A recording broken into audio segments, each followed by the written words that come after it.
Baik. Assalamualaikum warahmatullahi wabarakatuh. Waalaikumsalam warahmatullahi wabarakatuh. Baik, Bapak Ibu semuanya.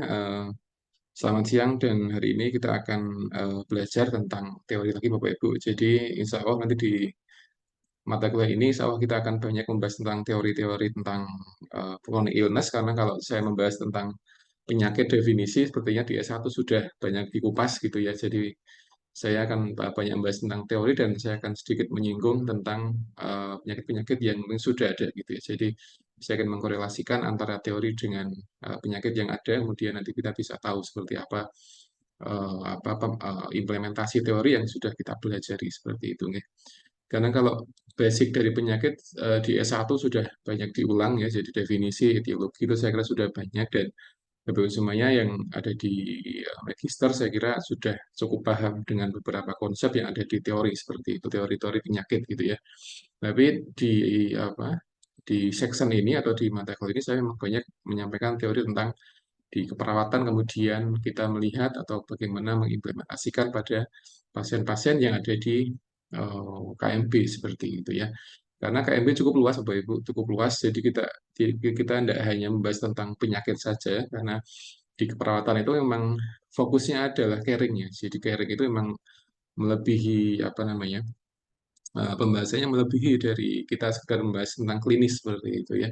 Karena memang nursing atau keperawatan dia lahir dari sosial seperti itu. Sehingga kalau kita membahas nursing berarti kita tidak hanya membahas fisik dari pasien saja, tapi kita membahas aspek dari pasien-pasien yang itu mungkin jarang dilihat oleh profesi lainnya seperti itu ya. Jadi ketika kita membahas teori ya memang itu adalah basic kita di keperawatan ketika kita memberikan asuhan kepada pasien-pasien kita seperti itu ya.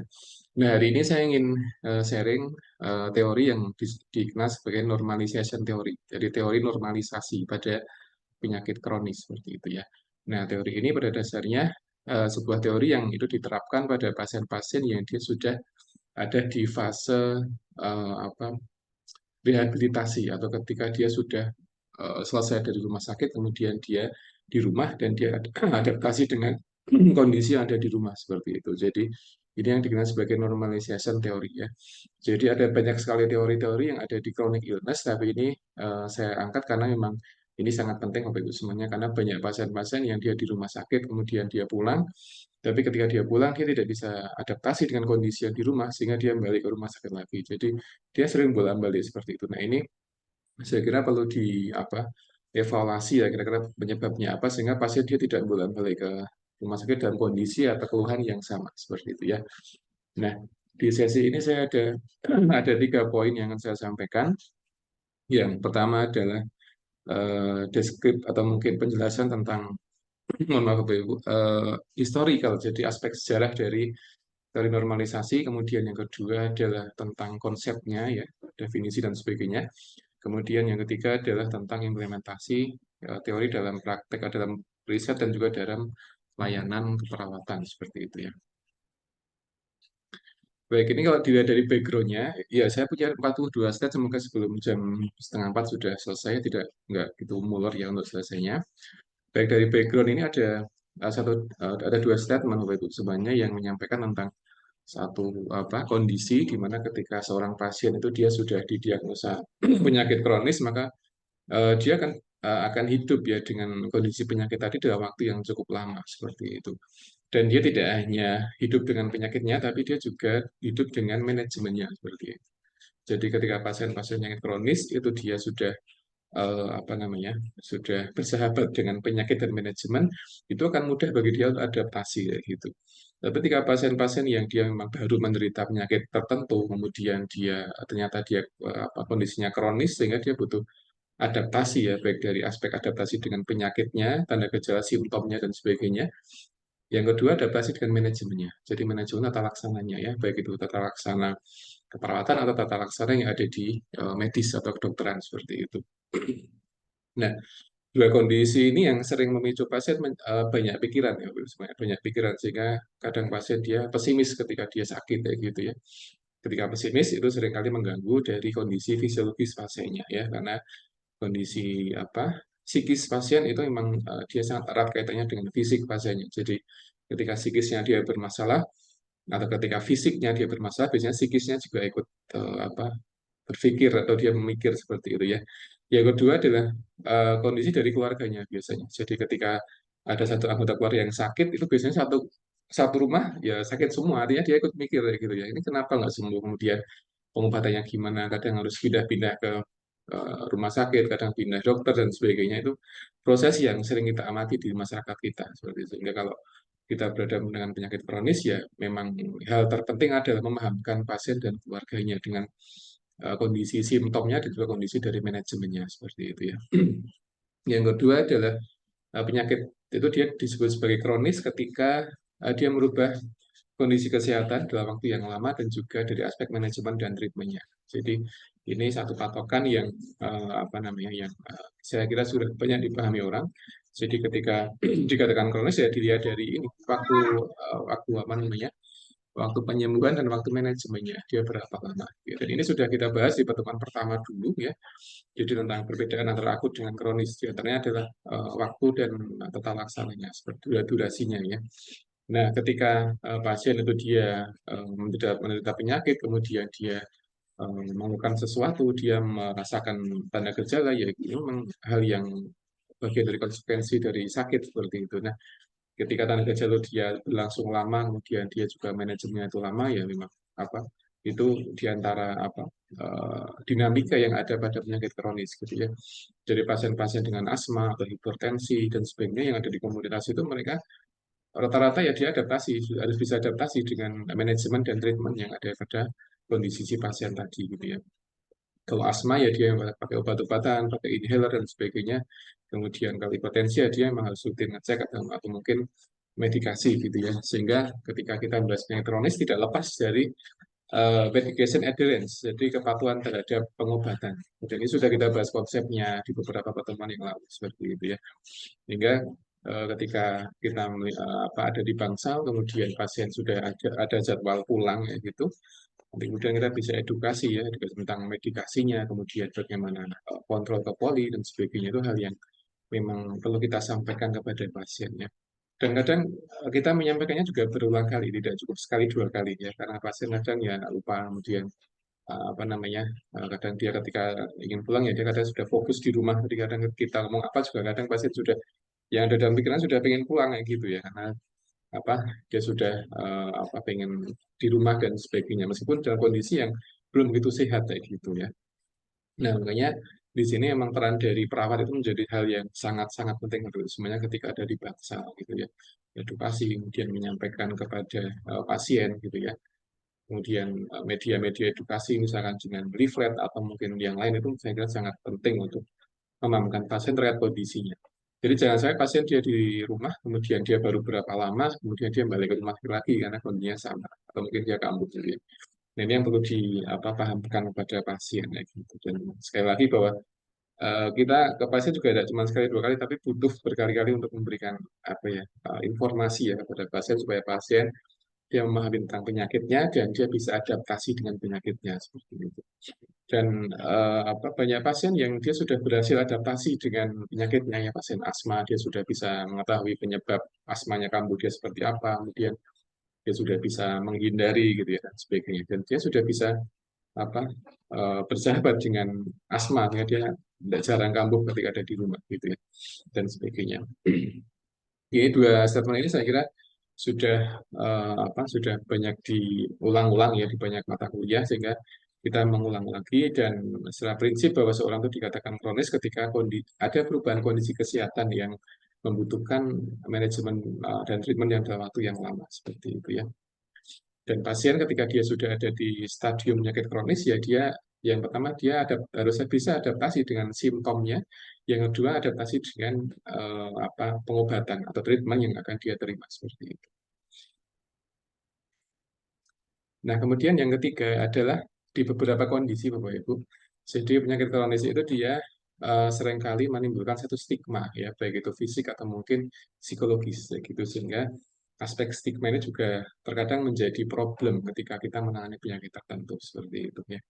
Dan beberapa waktu lalu saya ke Solo, Bapak Ibu. Saya Solo dengan mahasiswa dan saya ke rumah sakit RSC dokter itu ya. Siapa Arif Zainuddin kalau tidak salah ya di Solo. Kemudian saya ketemu dengan sebagian pasien di sana, ngobrol dengan pasien dan banyak pasien cerita kalau dia sering bolak-balik ke rumah sakit. Gitu. Saya tanya kenapa kok bolak di rumah sakit? Saya lebih senang di bangsal Pak daripada di rumah seperti itu.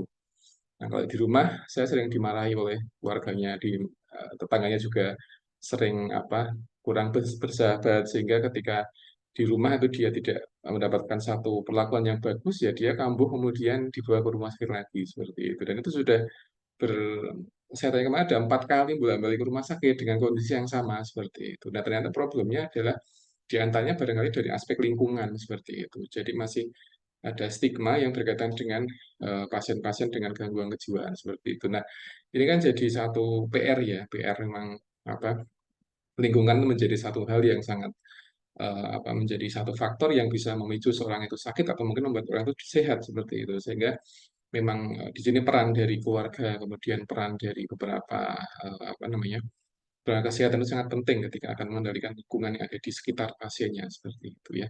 Jadi banyak pasien-pasien yang dia keluar masuk ke rumah sakit hanya karena dengan kondisi yang sama. Jadi kemarin saya tanya, saya di rumah sering dimarahi, kemudian saya nggak nyaman di rumah, saya lebih betah di bangsal ini. Saya ketemu teman-teman, dia bisa santai, dia bisa senyum, dan dia bisa guyon dan sebagainya. Itu dia malah betah di rumah sakit daripada di rumah seperti itu. Nah, itu informasi yang kemarin saya dapatkan di sebagian pasien kayak gitu ya. Nah, mungkin dari pasien lain akan ada satu informasi yang berbeda, tapi dari satu pasien yang kemarin saya ajak ngobrol itu ya dia bilang seperti itu. Kemudian saya cross check di perawatnya kemudian oh ya dia emang sering bolak-balik ke ini bolak-balik ke rumah sakit kayak gitu ya karena dengan kondisi yang sama. Jadi ternyata dari aspek stigma itu menjadi satu hal yang penting ya bagi atau mungkin hal yang penting untuk diperhatikan ketika pasien dengan kondisi tertentu itu dia ada di rumah seperti itu ya.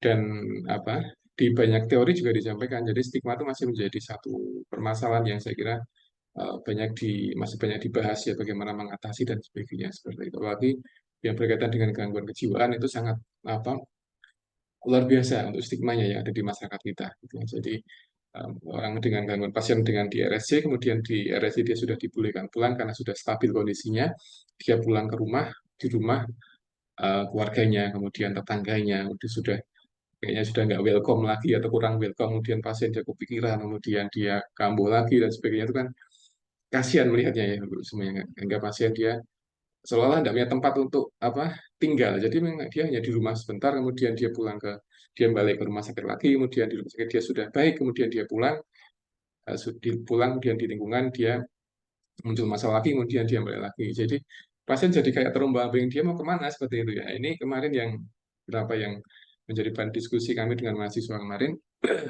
eh, Terus gimana ya Pak seperti ini ya lingkungan dikendalikan kayak gitu dari keluarganya itu yang terpenting kayak gitu ya. Karena tempat tinggal utama pasien itu ya di rumah dengan keluarganya, dengan saudaranya, dengan orang tuanya itu kan apa tempat terbaik bagi pasien ya di rumah kayak gitu. Kemudian kedua adalah lingkungan tetangganya seperti itu. Ketika dua aspek ini sudah terkondisikan, sudah bisa menerima ya insya Allah pasien akan diterima dengan baik, kemudian dia tidak sering bolak-balik ke mana ke rumah sakit seperti itu ya. Nah ini baru dari aspek kejiwaan dan sebagainya gitu ya.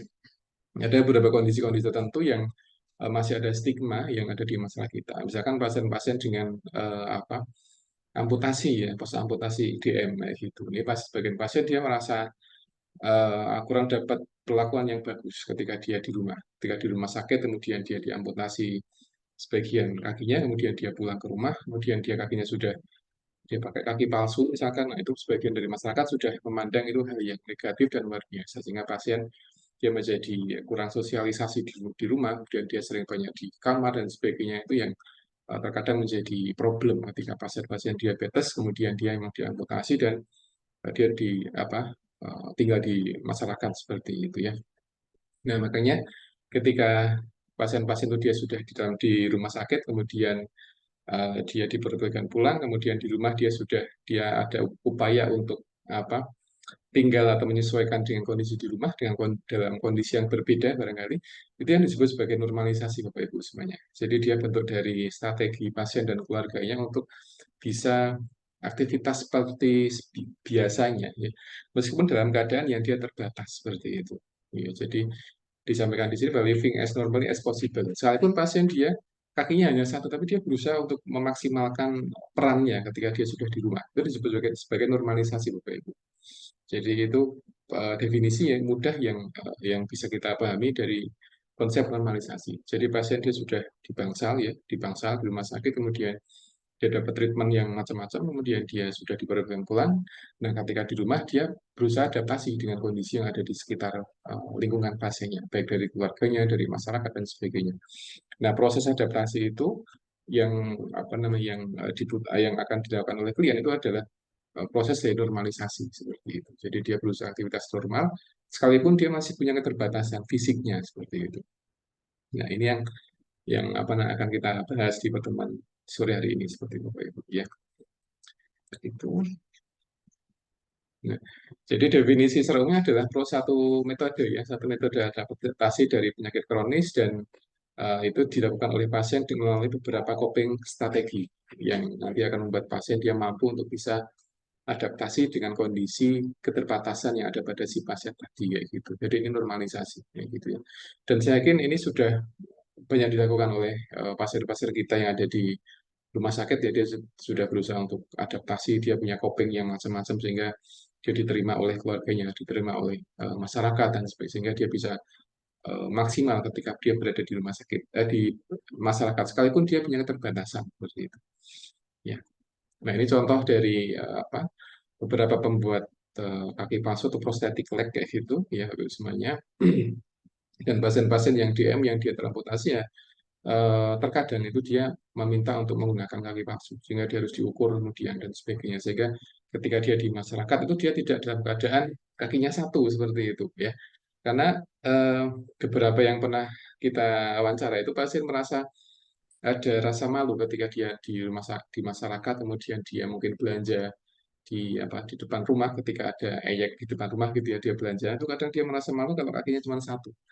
Sebenarnya teman-teman lain dia kakinya dua, itu kan hal yang sering dilakukan pasien dan itu terkadang buat pasien itu hal yang mengganggu, gitu ya mengganggu.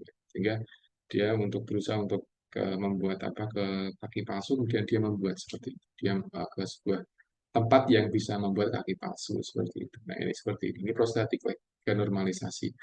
Jadi ketika pasien itu dia dalam keadaan kakinya satu, kemudian dia menggunakan kaki palsu itu bagian dari normalisasi seperti itu ya.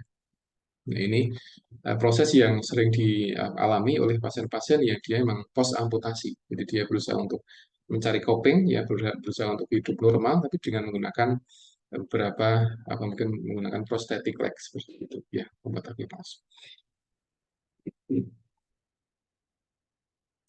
Nah, coping ini saya kira sudah banyak disampaikan ya di beberapa referensi. Jadi dia adalah satu strategi atau taktik ya yang dia berupa kognitif dan behavioral. Jadi dia difungsikan untuk mengatasi permasalahan atau stresor yang dialami oleh si pasien tadi seperti itu. Jadi coping strategi. Dan masing-masing pasien dia berbeda-beda copingnya ya, beda penyakit, beda simptomnya, beda pasien, beda jenis kelamin, beda usia, itu kadang dia beda-beda copingnya ya. Jadi masing-masing pasien dilihat dari usianya itu saya yakin dia beda-beda cara menangani stresor ketika dia sudah ada di rumah setelah dari rumah sakit seperti itu. Yang kedua dilihat dari jenis kelaminnya dia berbeda. Laki-laki sama perempuan ketika dia pulang dari rumah sakit itu dia berbeda. Ya, berbeda dengan aktivitas sehari-hari gitu ya.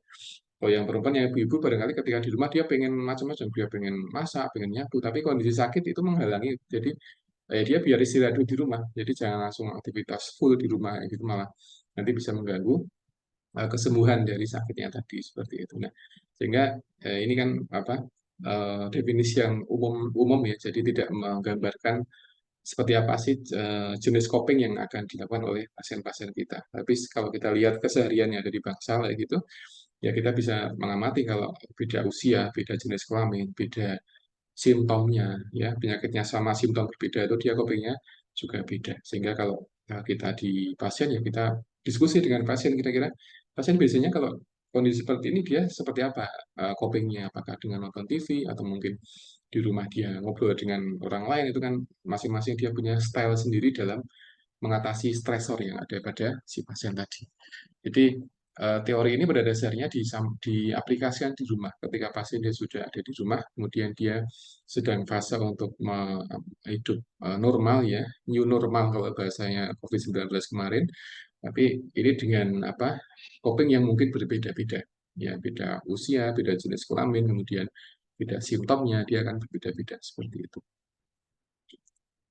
Nah, ya ini dilihat dari sejarahnya atau historical development-nya. Ini sebenarnya sudah lama semuanya dari teori normalisasi, dan dulu namanya bukan normalisasi tapi normasi framework kayak gitu, tahun 1957 kayak gitu.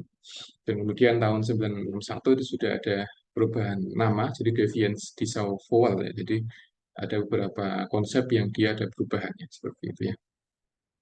Kemudian tahun 63, 72, kemudian 86 ini sudah mulai menggunakan konsep normalisasi seperti itu. Jadi secara prinsip, secara definisi kurang lebih sama, meskipun ada beberapa perbedaan yang tidak begitu mencolok ya kalau kita lihat dari uh, tahun ke tahun kayak gitu. Tetapi secara konsepnya, implementasinya, kemudian maknanya itu kurang lebih sama kalau kita perhatikan dari beberapa definisi perkembangan dari historical development-nya dari normalisasi seperti itu ya. Cuman dia ganti nama, kemudian ada beberapa definisi yang sedikit berbeda, tapi implementasi di lapangan itu kurang lebih sama. Jadi pasien dia berusaha untuk adaptasi dengan kondisi lingkungan di rumah setelah dia berada di rumah sakit seperti itu ya. Itu namanya normalisasi kayak gitu. Dan sampai tahun 2000 pun juga konsepnya tetap normalisasi, jadi tidak ada perubahan nama. Gitu. Kemudian dari definisi pun juga macam-macam semuanya. Ini ada beberapa definisi menurut Dietrich ya, dia hanya kognitif and behavioral adaptasi proses gitu. Jadi memang benar kalau kita mengamati pasien-pasien yang dia sudah di rumah, dia sudah pulang di rumah dengan kondisi penyakit kronis yaitu entah itu asma atau mungkin diabetes atau mungkin hipertensi gitu ya, dia ketika di rumah ya dia akan adaptasi dari dua aspek tadi ya, kognitif atau mungkin perilakunya seperti itu. Jadi ini dua-duanya harus jalan bareng-bareng. Tidak bisa kognitifnya jalan, behaviornya enggak, itu akan jadi masalah di kemudian hari. Jadi memang para peneliti sudah membuat satu paket, yang membuat satu paket adaptasi ketika ingin bisa hidup normal lagi di rumah ya, kognitif sama adaptasi ya dua-duanya harus jalan seperti itu ya. Kognitif memahami sesuatu, kemudian dia ada informasi dipahami dan sebagainya, kemudian ketika sudah paham kemudian dia diwujudkan dalam perilaku ya dengan behavioral seperti itu ya. Sehingga kalau banyak pasien-pasien yang dia memang butuh berikan informasi yang betul terkait penyakit-penyakitnya, terkait stigma dan sebagainya seperti itu. Jadi yang paling fundamental adalah kognitifnya dulu, pengetahuannya dulu sebelum kita merubah perilaku dari si pasien tadi ya gitu ya. Karena ketika pasien dia sudah paham, dia sudah mengerti tentang pencegahannya, kemudian tata laksananya, tentang obat-obatan yang harus dia konsumsi dia berapa kali dan sebagainya, itu nanti akan lebih mudah ketika ingin diterapkan pada perilaku dari si pasien tadi seperti itu. Tapi kalau pasien tidak tahu, kemudian kita minta untuk merubah, kita minta untuk kita berikan satu edukasi, diminta merubah perilaku secara langsung ya, ini akan sedikit susah. Yang pertama adalah pasien bingung ini gimana ceritanya kok bisa tiba-tiba diminta seperti ini kan gitu biasanya. Jadi yang pertama adalah memang memahamkan dulu kognitifnya dulu, informasi, kemudian informasi yang lengkap gitu ya, tergantung dari simptom dari pasiennya, gejalanya apa, kemudian dia terapi pengobatannya seperti apa kayak gitu. Kemudian kalau sudah paham, sudah memahami, kemudian baru kemudian pasien diminta untuk merubah perilakunya gitu. Jadi ini memang satu paket yang memang sudah disampaikan oleh para pakar seperti itu. Ketika adaptasi ya memang dua hal tadi, kognitif dan juga perilakunya seperti itu ya. Kadang sebagian pasien itu sudah paham, tapi perilakunya dia kadang berbeda dengan apa yang dia pahami gitu ya. Pasien-pasien yang dia high cholesterol gitu ya dia sudah paham bagaimana cara mengendalikan macam-macam, tapi pada perilakunya sebagian dia pengen sekali-sekali makan yang enak dengan kolesterol tinggi seperti itu ya. Nah ini kadang ya harus diberikan pengertian semaksimal mungkin biar pasien dia juga bisa adaptasi, kemudian dia bisa lebih maksimal untuk normalisasinya di rumah seperti itu sebenarnya. Jadi terkadang menjadi problem ketika pasien itu dia sudah paham tentang kondisi sakitnya, misalkan dia stroke, kemudian dia di rumah, ya ada beberapa tantangan yang tidak boleh dimakan gitu ya. Kemudian pasien dia merasa tertekan kok tidak boleh makan ini itu dan sebagainya, itu kan kadang pasien kepikiran ya. Ketika kepikiran itu malah kadang mengganggu penyakitnya gitu ya. Nah ini kan butuh satu diskusi dengan pasien kira-kira apakah pantangan tadi itu memang 0% tidak boleh dikonsumsi atau boleh tapi sedikit atau mungkin bagaimana, itu kan juga butuh pasien butuh dipahamkan seperti itu ya. Ini pasien dengan kolesterol tinggi, dengan stroke yang sering kambuh dan sebagainya. Yang kedua, pasien diabetes pun juga sama. Jadi kadang dia pengen makan yang enak sekali saja, itu kadang menjadi kepikiran macam-macam seperti itu ya. Dia kadang tidak boleh makan ini, tidak boleh makan itu gitu kan. Itu kan kita perlu merubah kognitifnya dulu, merubah pemahamannya dulu seperti apa. Kalau mindsetnya dia sudah dirubah, dia sudah apa namanya, ada perubahan mindset terkait kondisi sakitnya. Jadi ketika dia sakit sama ketika dia sehat itu kan berbeda ya, berbeda banyak hal dari nutrisi kemudian macam-macam kayak gitu. Nah, ketika mindsetnya itu dia sudah mindsetnya adalah kondisi ketika dia sudah pulang dari rumah sakit gitu ya, maka dia akan lebih mudah untuk adaptasi, normalisasi ya gitu. Tapi ketika si pasien tadi itu mindsetnya masih mindset ketika ketika dia pulang ke rumah dalam kondisi dia ada keterbatasan fisik karena diabetes misalkan, tapi kalau dia masih belum merubah mindsetnya ya, mindset ketika dia menganggap seolah-olah dia tidak sakit sama sekali, ini dia akan jadi problem di kemudian hari. Sehingga dia tidak bisa mengendalikan makan, dia makan apa saja, padahal itu setiap yang dimakan itu kan akan mempengaruhi ya gula darah yang ada pada si pasien tadi. Sehingga kalau kita minta adaptasi berarti ya ada dua aspek ini ya. Ada kognitif dan juga ada perilaku seperti itu. Ini yang dimaksud oleh Dietrich seperti ini. Nah, kemudian ini O'Neill juga sama Bapak semuanya ya. Jadi ini saya mengambil referensinya dari O'Neill. Beliau adalah mahasiswa PhD yang di sebagian negara, saya lupa di mana. Dia membuat satu konsep tentang ini, normalisasi seperti itu dari definisi sampai macam-macamnya. Saya sudah cantumkan linknya di awal seperti yang ada. Ini beliau membuat satu disertasi tentang konsep normalisasi pada penyakit kronis kayak gitu. Jadi apa? Uh, Banyak sekali definisinya kayak gitu dan konsep-konsepnya ya. Ini beberapa ringkasan yang saya baca ya seperti ini. Jadi ada adaptif, ada maladaptif dan sebagainya. Intinya pasien dia berusaha untuk berproses, dia berusaha untuk hidup normal kembali dengan keterbatasan pasien. Jadi itu definisi dari normalisasi yang disampaikan oleh O'Neill tadi. Jadi meskipun pasien itu dia ada keterbatasan fisiknya, ya misalkan kakinya dia pos amputasi, kemudian apa mungkin pasien baru pulang dari rumah sakit jiwa dan sebagainya itu ya dia punya satu apa hak untuk dapat satu apa kebutuhan sosial yang ada pada masyarakat tadi seperti itu. Jadi dia berusaha untuk engage ya terlibat dalam berbagai macam aktivitas di rumah yang berkaitan dengan kognitif, berkaitan dengan perilaku seperti itu. Sehingga pasien ketika di rumah dia benar-benar sudah adaptif kondisi di rumah dan dia tidak bolak-balik ke rumah sakit dalam kondisi atau keluhan yang sama seperti itu. Ini saya skip saja kalau lebih sama. Nah, ini ada beberapa strategi yang sering atau mungkin yang disampaikan oleh sebagian referensi. Jadi yang pertama adalah di mana pasien dia akan berusaha untuk hidup seperti biasanya, terlihat seperti atau mungkin dia apa namanya aktivitas sehari-hari di rumah, ya seperti seperti ketika dia sebelum sakit seperti itu. Jadi ini definisi yang bisa kita pahami seperti itu. Jadi pasien ketika dia sudah ada di rumah, dia sudah pulang dari rumah sakit gitu ya, dia akan berusaha aktivitas senormal mungkin, sekalipun dia punya keterbatasan kayak gitu. Ya. Nah, di antara contoh yang disampaikan di sini, ini contoh yang sangat lama, ya, 1975, dan ini juga dikutip oleh O'Neill tahun 2007.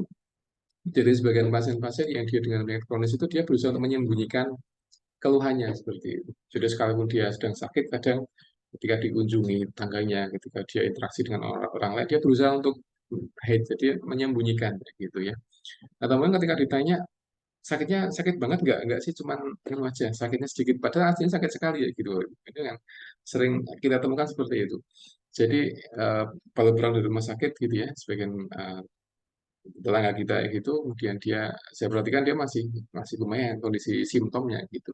Ketika ditanya gimana sakitnya, ya dia merasa sudah baik-baik saja, sudah bisa adaptasi, tapi kondisi real dari apa yang ada kita bisa lihat dari fisiknya kadang dia belum begitu sembuh sebenarnya, tapi dia berusaha untuk menyembunyikan seperti itu. Jadi ini strategi yang apa namanya yang dilakukan oleh sebagian pasien. Jadi dia berusaha untuk apa namanya adaptasi dengan kondisi sakitnya sekalipun dalam keadaan keterbatasan seperti itu ya.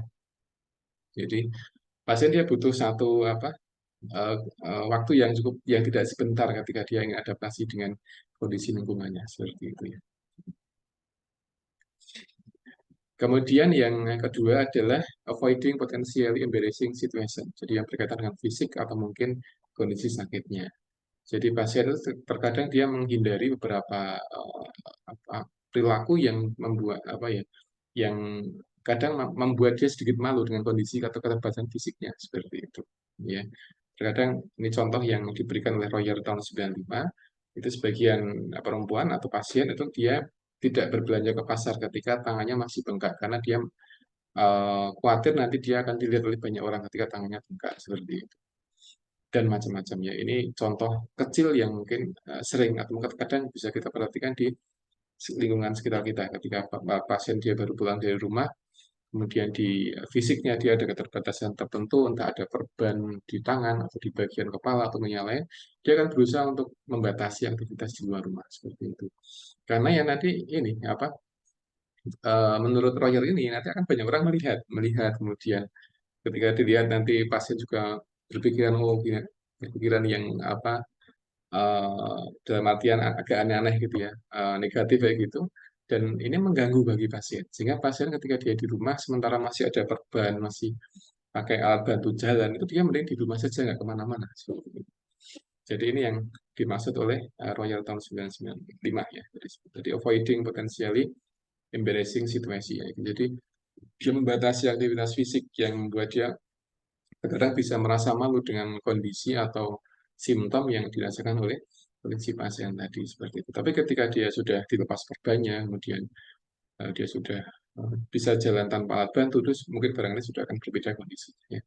Tapi ketika dia di rumah, kemudian masih pakai alat bantu, pakai kursi roda dan sebagainya, kadang membuat pasien sedikit malu ketika ketemu dengan tetangga seperti itu ya. Nah, aspek malu ini sebenarnya proses normalisasi bagi pasien kayak gitu. Nanti pasien lama-kelamaan akan bisa adaptasi dengan kondisi fisiknya yang terbatas seperti itu ya.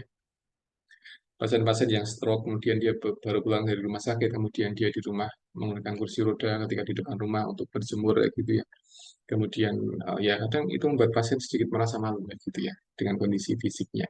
Tapi nanti ketika sudah sehari dua hari, seminggu dua minggu ya dia akan biasa lagi. Ketika dia di depan rumah, kemudian berjemur, ketemu tetangga itu nanti malah akan apa namanya banyak yang perhatikan. Jadi banyak tetangga yang akhirnya perhatian dengan kondisi fisik dari si pasien tadi seperti itu. Mungkin si pasien dia mengira kalau tetangganya nanti akan berpikir yang aneh-aneh ketika melihat dia kok sakit, punya keterbatasan fisik.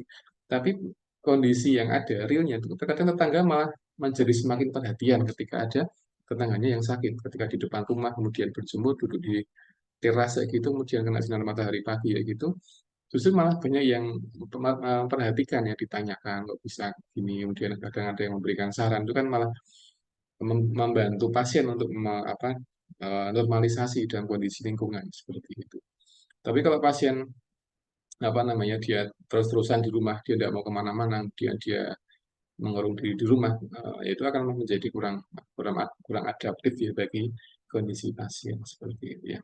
Dan memang apa tidak sedikit pasien-pasien yang dia ketika pulang dari rumah sakit dia merasa malu gitu, ketika dengan kondisi sakitnya gitu ya. Kadang dia pulang dari rumah sakit kemudian dijenguk oleh tetangganya, kadang yang jenguk itu berkloter-kloter ada pakai kloter satu dan itu kan sering ada di tempat kita di sebagian desa seperti itu sehingga kadang pasien merasa oh, dia malu atau mungkin yang tapi ya nggak semestinya seperti itu gitu ya. Karena yang jenguk juga dia perhatian dan sebagainya. Kemudian dia memberikan satu saran atau mungkin dia ngobrol gitu ya. Jadi kadang dengan ngobrol kadang bisa membuat pasien dia merasa nyaman dan apa namanya merasa ada yang memperhatikan seperti itu ya. Jadi ini poin kedua. Nah, Kemarin di satu TV swasta Ibu semuanya ini ada liputan yang ada di Bali kayak gitu ya. Mungkin Ibu semuanya sudah menyaksikan atau yang belum mungkin ini saya kira bagus untuk dilihat gitu ya. Jadi merawat luka menyembuhkan asa pasien DM itu kemarin saya lihat di Bali Bapak Ibu. Jadi ini perawat ya, perawat S1 atau D3 saya lupa. Dia buka praktek ya, praktek mandiri di rumah kayak gitu di Bali, kemudian dia visit ke pasiennya dan banyak cerita dan disampaikan oleh perawat tadi seperti itu. Nah, ini bentuk dari normalisasi. Jadi ketika pasien diabetes yang keluar dari rumah sakit kemudian dia ingin hidup normal, kadang dia harus ke klinik gitu ya. Klinik atau mungkin dia menghubungi beberapa nakes yang dia ada di sekitar tempat tinggal, kemudian nakesnya dia datang ke rumahnya mengganti perban, itu kan bagian dari tahapan normalisasi seperti itu. Jadi biar pasien dia sembuh lukanya, kemudian dia bisa aktivitas fisik dan sebagainya. Ini sangat menarik sekali. Kemarin saya nonton beberapa kali ya, jadi meskipun hanya setengah jam, tapi saya ulang-ulang terus kok bagus ya. Gitu. Artinya ini menjadi satu promosi ya, promosi bagi perawat itu. Karena perawat juga apa eh, apa punya kemampuan yang luar biasa ketika kepada pasien-pasien yang dia dengan penyakit kronis seperti itu ya dan macam-macam. Jadi nanti Bapak Ibu semuanya kalau sudah selesai kuliah bisa melihat ini. Kalau belum ya, kalau sudah ya alhamdulillah ya. Yang kemarin saya lihatnya berkali-kali karena bagus dari ketika diwawancara, kemudian penyampaian-penyampaiannya, kemudian bagaimana merawat luka itu kan sangat bagus sekali untuk diliput itu. Dan alhamdulillah, ya, alhamdulillah ada sejawat kita yang berhasil ya dengan di beberapa di sebagian lokasi yang ada di Bali ya gitu, dan banyak pasien-pasien DM yang datang ke sana kemudian merawat luka itu kan satu proses yang bagus dan itu sudah masuk di ini ya inklusi ini normalisasi seperti itu karena pasien dia berusaha untuk berobat untuk mencari manajemen yang bagus terhadap luka dan sebagainya. Ini bagian dari teori ini ya seperti ini untuk implementasinya ya. Kemudian yang ketiga adalah limiting contact to person who are similar circumstance atau kondisi. Jadi terkadang sebagian pasien itu copingnya adalah membatasi kontak dengan orang lain yang dia sama fisik, sama simptomnya atau sama penyakitnya seperti itu ya. Dan eh, sebagian pasien dia tidak memperdulikan hal itu, tapi ketika selama dia masih bisa interaksi dengan orang lain, ya itu yang diharapkan kayak gitu ya. Cuman ini beberapa di sebagian referensi disampaikan kalau sebagian pasien dia copingnya adalah membatasi kontak dengan orang-orang yang dia kondisinya sama seperti itu ya, dengan penyakit yang sama seperti itu ya, karena dia kadang dia merasa malu dan sebagainya sekalipun dia kondisi sakit, meskipun ya tidak seharusnya seperti itu gitu ya. Ketika dia sakit kemudian dia ketika ketemu dengan orang lain yang dengan kondisi yang sama, ya seharusnya welcome, kemudian dia bisa cerita sharing pengalaman gitu ya, kemudian saling memotivasi. Itu kan hal yang sangat yang sangat diharapkan ketika dia bertemu dengan beberapa pasien kondisi yang sama seperti itu ya. Nah, disampaikan oleh Davis tahun 1989, ini sebagian pasien yang menggunakan ngopeng ini, mereka akan menghindari menggunakan beberapa alat bantu, misalkan alat bantu gerak. Sekalipun dia masih sakit, tapi dia berusaha untuk berjalan tanpa alat bantu. Nah, ini kan beresiko sebenarnya. Beresiko jatuh, kemudian beresiko nanti muncul simptom yang baru, sehingga ini juga hal yang saya kira cukup high risk ya gitu, dan might not take medication in public. Jadi barangkali dia tidak patuh lagi dengan pengobatan atau mungkin dia tidak minum obat, padahal itu barangkali sudah jamnya minum obat, gitu ya. Nah, ini hal apa yang kadang ini menjadi kurang bagus ketika sebagian pasien dia malah membatasi untuk bersosial dengan pasien-pasien yang dalam keadaan yang sama seperti itu semuanya. Kemudian yang keempat adalah minimizing the struggle and adjustment that affect in all individual life. Itu maksudnya adalah uh, sebagian pasien-pasien yang dia sudah ada di rumah kayak gitu, dia berusaha untuk tidak ngoyo ketika di rumah. Mungkin dimaksud itu. Jadi tidak terlalu banyak aktivitas fisik yang mengganggu ya, yang affect simptomnya seperti itu ya.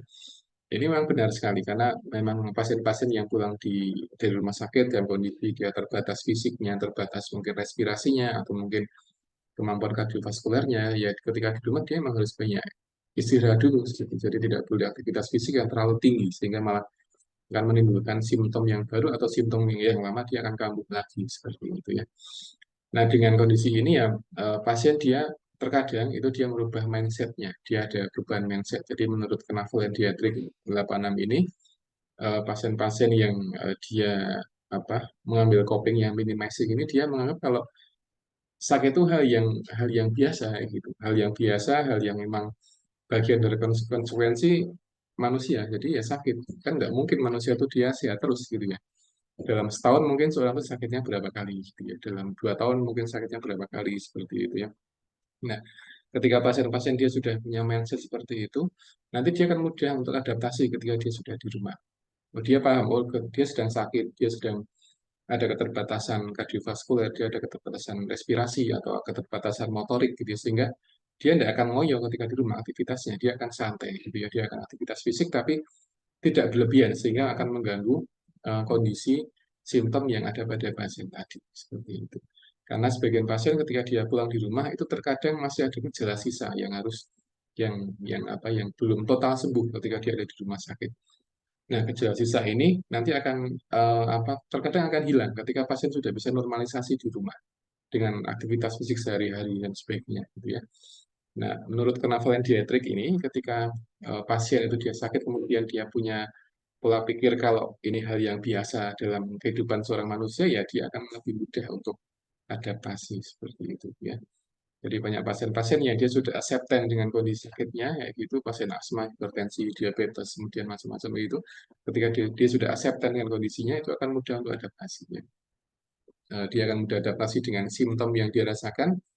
Yang kedua, adaptasi dengan manajemen atau treatment yang akan dia lakukan dalam setiap hari. Ya, minum obat sekian setiap hari berapa kali, itu kan sudah ada resepnya dari rumah sakit seperti itu. Nah, ini ada juga satu konsep lain lagi semuanya ini ketika di masa COVID ya, COVID-19 kemarin ini normalisasi adalah bagian dari new normal ya gitu, new normal ya. Jadi ini istilah yang populer kemarin ketika sudah dicabut kondisi emergensi oleh WHO kemudian hidup dengan new normal. Ini adalah bagian dari normalisasi seperti itu.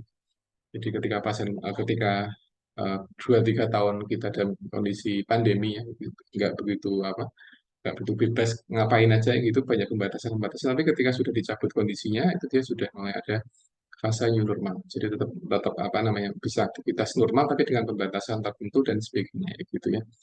Dan beberapa waktu ini sepertinya COVID-nya naik lagi ya. Jadi ada beberapa di negara tertentu sudah mulai ada kenaikan COVID, meskipun tidak begitu banyak ya, masih masih di kalau tidak salah di varian Omicron, tapi jenis yang lain seperti itu ya, dan mulai naik kasusnya dan semoga tidak berulang lagi pandeminya gitu ya, karena sekarang sudah banyak yang divaksinasi sehingga ketika sudah divaksin harapannya ya tidak akan banyak pasien-pasien yang meninggal dunia ketika terkena COVID-19 gitu ya.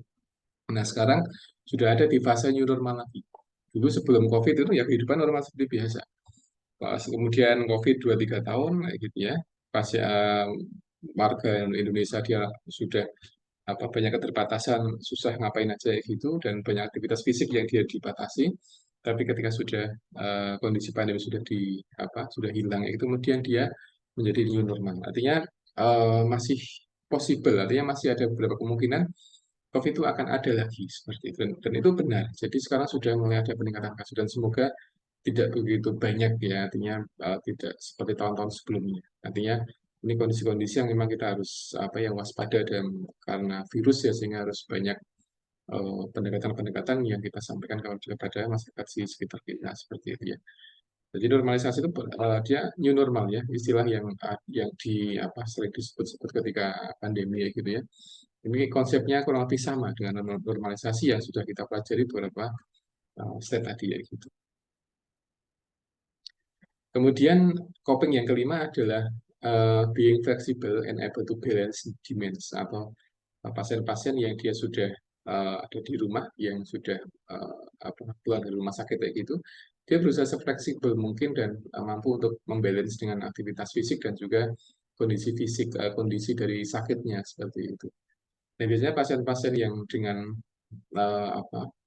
coping yang jenis ini dia akan lebih optimis ketika dia ada di rumah. Sekalipun dia punya keterbatasan fisik seperti itu, ya dia masih ada nyerinya atau mungkin dia pos amputasi atau dia masih banyak gejala-gejala lain itu dia dia optimis dan dia optimis kalau dia akan bisa sembuh di kemudian hari seperti itu ya.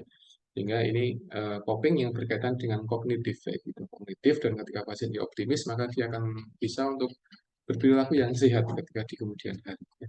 Sehingga coping yang ini yang fleksibel kemudian able to balance demand kayak gitu ya ini yang saya kira sangat bagus sekali copingnya bagi pasien-pasien yang yang memang dia butuh untuk dimotivasi gitu ya. Karena banyak pasien yang dia pesimis dengan kondisi sakitnya kayak gitu dan itu kadang mengganggu ya mengganggu dari fase penyembuhannya dan ketika pasien dia diberikan informasi kemudian diberikan leaflet kemudian edukasi ya insya Allah dia akan secara pelan-pelan akan bisa untuk uh, menjadi fleksibel kemudian optimis ya dan dia bisa adaptasi dengan kondisi sakitnya seperti itu. Oke. Nah, ini yang berikutnya adalah tipe-tipe coping Bapak Ibu semuanya. Ada dua tipe coping, ada yang primary, ada yang dia secondary. Kalau yang primary dia lebih banyak fokus di problem solving-nya dan emosi atau regulasi emosinya kayak gitu. Jadi ketika kita membahas tentang coping strategi itu bagian dari normalisasi gitu ya. Jadi ketika pasien sakit, kemudian pasien dia pulang ke rumah, kemudian dia di rumah, itu dia punya coping, itu bagian dari normalisasi seperti itu. Normalisasi dia memang tidak bisa lepas dari coping ya. Jadi ketika di rumah dia akan ada coping sendiri. Nah, sementara itu untuk yang secondary dia fokus pada adaptasi situasi atau adaptasi dengan kondisi sakitnya. Kalau yang primary dia lebih ke arah mengatasi simptomnya ya. Kalau pusing dia diapain, kalau sakit dia diapakan. Tapi kalau secondary dia lebih ke arah adaptasi situasinya seperti itu. Dan lebih ke arah ke kognitifnya. Jadi misalkan ke positive thinking dan sebagainya. Jadi dia berusaha adaptasi sekalipun dia masih belum begitu sehat gitu. Itu yang secondary ya. Dan dua-duanya dia bagus, dua-duanya dia coping yang sangat bagus yang biasa diterapkan oleh pasien-pasien kita. Jadi banyak pasien yang sudah paham tentang dua tipe coping ini ya. Jadi ada problem solving, kemudian ada emosi, ada adapting dengan situasi. Jadi mereka sudah eh, apa berhasil dengan coping ini. Ketika di rumah dia adaptasi dan ya dia fleksibel santai di rumah. Kalau sakit dia ya masih bisa berkunjung ke tetangganya, dia masih bisa aktivitas dengan biasa seperti itu ya. Jadi ketika dia sakit tetap dia tidak menghalangi dia untuk tetap bisa aktivitas normal. Kadang dia harus ke masjid, kadang ya aktivitas ibadah lain yang itu tidak begitu mengganggu ya yang ada pada pasien sehari-hari seperti itu. Kemudian ini contoh normalisasi atau mungkin strategi normalisasi pada pasien anak dengan asma. Jadi ada 4 tipe. Artinya di setiap pasien itu barangkali akan ada tipe coping yang berbeda-beda. Setiap pasien, setiap kondisi sakit itu akan ada beberapa coping yang dia berbeda-beda gitu ya. Jadi pada pasien asma itu ya ada 4 ini kurang lebih ya yang ada di referensi ya gitu. Jadi dengan minimizing health impact, kemudian stressing normality, kemudian memaksimalkan kemampuan pasien, ability-nya, dia hobinya apa, biasanya dia akan mengarah ke sana, kemudian adaptasi dengan kehidupan sehari-harinya, kemudian dia manajemen simptom atau dengan medikasi. Jadi ini uh, apa 5 hal yang menjadi strategi normalisasi pada anak-anak dengan asma seperti itu. Dan nanti ketika dengan hipertensi, dengan diabetes, dengan macam-macam ya, saya kira akan beda-beda ya. Tapi pada dasarnya porosnya pada coping strategi itu saja. Jadi tadi yang di awal saya sampaikan, ketika pasien dia sakit, kemudian dia di rumah, dia normalisasi ya gitu ya, nanti tidak jauh-jauh dari coping strateginya seperti apa. Karena pasien sakit, kemudian dia ada coping, kemudian dia bisa normalisasi seperti itu. Atau mungkin dia normalisasinya dengan coping strateginya, dengan macam-macam yang sesuai dengan usianya, sesuai dengan simptomnya dan sebagainya. Karena masing-masing kondisi sakit itu dia berbeda-beda jenis copingnya atau normalisasinya seperti itu. Kemudian ini ada satu konsep Bapak semuanya, ada konsep di normalisasi, ada yang disebut sebagai illness in the foreground dan wellness in the foreground juga. Jadi berbeda ya. Ini sebagian teori atau shifting perspektif ya. Jadi ada illness foreground and wellness foreground gitu. Nah, di mana bedanya? Kalau yang illness itu pasien fokus pada sakitnya, fokus pada simptomnya gitu. Jadi ketika pasien dia di rumah, dia masih ada gejala dan sebagainya, dia fokus pada tadi pada gejalanya dia gitu ya. Dan dia tidak berusaha untuk mencari atau kurang berusaha mencari solusi ketika pasien dia di rumah, dan dia fokusnya pada illness-nya saja seperti itu. Nah, ini yang apa namanya? Terkadang menjadi maladaptif ketika pasien dia di rumah dan dia banyak apa namanya? Memfokuskan ya pikiran dan aktivitasnya pada kondisi klinis kondisi keluhan-keluhan yang ada pada pasien. Dan pasien-pasien yang mereka punya pola pikir illness in the foreground ini, mereka lebih banyak fokus pada simptomnya, tidak berusaha untuk mencari apa namanya coping dan sebagainya, kurang kayak gitu ya. Sehingga ini menjadi satu hal yang apa namanya kurang bagus bagi si pasien tadi.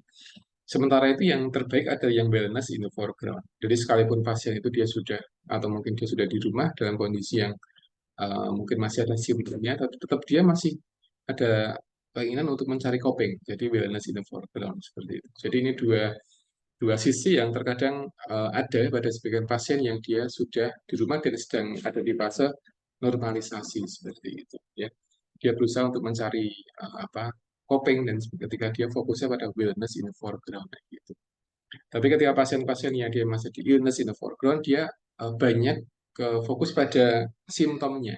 Dia kurang mencari copingnya seperti itu. Nah, ini yang kadang menghambat penyembuhan yang ada di rumah, menghambat apa namanya normalisasi ketika di rumah. Jadi pasien dia hanya mengeluhkan saja terkait sakitnya, tapi dia udah berusaha mencari solusi seperti itu. Tapi yang wellness dia yang ngeluh ya dia mencari solusi seperti itu. Dia ngeluh sakit, dia ngeluh apa, tapi dia berusaha mencari solusi ya. Itu yang terbaik kayak gitu ya.